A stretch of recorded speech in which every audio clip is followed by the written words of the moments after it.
ಶ್ವೇತಾ ಗೌಡ ವಿಚಾರಣೆ ವೇಳೆ ಸ್ಫೋಟಕ ಮಾಹಿತಿ ಬಯಲಾಗಿದೆ. ಶ್ವೇತಾಗೆ ಫ್ರೆಂಡ್ ರಿಕ್ವೆಸ್ಟ್ ಕಳಿಸಿದ್ದೆ ವರ್ತೂರ್ ಪ್ರಕಾಶ್. ಫ್ರೆಂಡ್ ಆದ ಬಳಿಕ ತನ್ನ ಆಪ್ತೆ ಅಂತ ಪರಿಚಯಿಸಿದ್ರು ವರ್ತೂರ್ ಪ್ರಕಾಶ್. ನವರತ್ನ ಜ್ಯುವೆಲರ್ಸ್ಗೆ ಕರ್ಕೊಂಡು ಹೋಗಿದ್ದೆ ವರ್ತೂರ್ ಪ್ರಕಾಶ್ ಅನ್ನೋದು ಗೊತ್ತಾಗ್ತಾ ಇತ್ತು.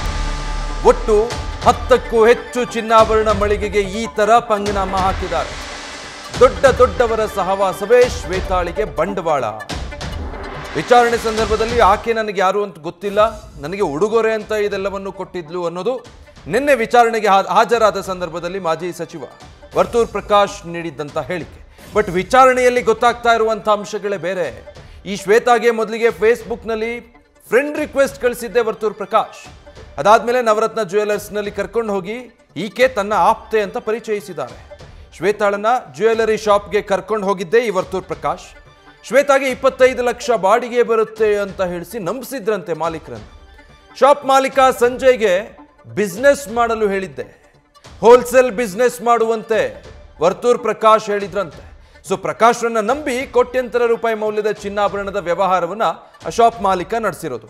ಚಿನ್ನ ತರಿಸ್ಕೊಳ್ಳುವಾಗ 10 ಲಕ್ಷ ಕೊಟ್ಟು ಈ ಶ್ವೇತಾ ಗೌಡ ತರ್ತಾ ಇದ್ದಿದ್ದು. ಚಿನ್ನಾಭರಣ ಬೇರೆ ಕಡೆ ಅಡ ಇಟ್ಟು ಮತ್ತೆ 10 ಲಕ್ಷವನ್ನ ತಗೊಂಡೋಗಿ ಕೊಡ್ತಾ ಇದ್ವಿ.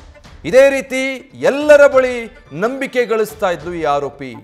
ಈ ತರ ಬಂದ ಹಣದಲ್ಲಿ ಮೋಜು ಮಸ್ತಿ ಮಾಡಿ ಬಿಂದಾಸ್ ಆಗಿ ಶ್ವೇತಾ ಗೌಡ ಲೈಫ್ ಲೀಡ್ ಮಾಡ್ತಾ ಇದ್ರು. 8 ರಿಂದ 10 ಕೋಟಿಗೂ ಹೆಚ್ಚು ಹಣ ವಂಚನೆ ಮಾಡಿರೋದು ಈಗ ಬೆಳಕಿಗೆ ಬರ್ತಾ ಇದೆ. ಬೆಂಗಳೂರಿನ ಚಿಕ್ಕಪೇಟೆಯ ನವರತ್ನ ಜ್ಯುವೆಲರ್ಸ್ ಮಾತ್ರ ಅಲ್ಲ, ಜಯನಗರದ 2 ಶಾಪ್ಗಳು, ವಯಾಲಿಕಾವಲ್, ಸದಾಶಿವನಗರ ಇಲ್ಲೆಲ್ಲ, ಜೊತೆಗೆ ಹುಬ್ಬಳ್ಳಿಯಲ್ಲಿ ತಲಾ ಒಂದೊಂದು ಶಾಪ್ಗೆ ಶ್ವೇತಾ ಪಂಗನಾಮ ಹಾಕಿರೋದು. ಒಟ್ಟು 10ಕ್ಕೂ ಹೆಚ್ಚು ಚಿನ್ನಾಭರಣ ಮಳಿಗೆಗಳಿಗೆ ಶ್ವೇತಾ ಈ ತರ ಪಂಗನಾಮ ಹಾಕಿದಾಳೆ. ದೊಡ್ಡವರ ಸಹವಾಸವೇ ಶ್ವೇತಾ ಗೌಡಗೆ ಬಂಡವಾಳ. ಇದು ಬಿಟ್ರೆ ಇನ್ನೇನೂ ಇಲ್ಲ. ಕೇಳಲು ಹೋದವರನ್ನ ಹನಿ ಟ್ರ್ಯಾಪ್ ಮಾಡ್ತಾ ಇದ್ಲು ಆರೋಪಿ ಅಂತ ಗೊತ್ತಾಗ್ತಾ ಇದೆ.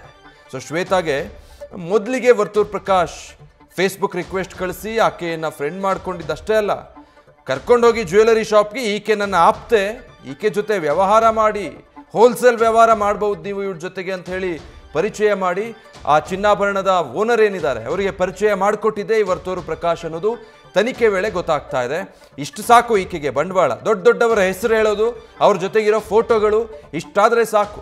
ಯಾವುದೋ ಒಂದು ಜ್ಯುವೆಲರಿ ಶಾಪ್ನಲ್ಲಿ ಈಕೆ ಈ ರೀತಿ ನಂಬಿಸಿ ವಂಚಿಸಿರೋದಲ್ಲ, ಬದಲಿಗೆ 10ಕ್ಕೂ ಹೆಚ್ಚು ಜ್ಯುವೆಲರಿ ಶಾಪ್ಗಳಲ್ಲಿ ಬೇರೆ ಕಡೆಗಳಲ್ಲಿ ಇದೇ ಥರ ಈಕೆ ವರ್ಷೆ ತೋರಿಸಿದಾಳೆ. ಸುಮಾರು ಒಂದು 8 ರಿಂದ 10 ಕೋಟಿ ರೂಪಾಯಿ ಈ ಥರ ವಂಚನೆ ಆಗಿದೆ.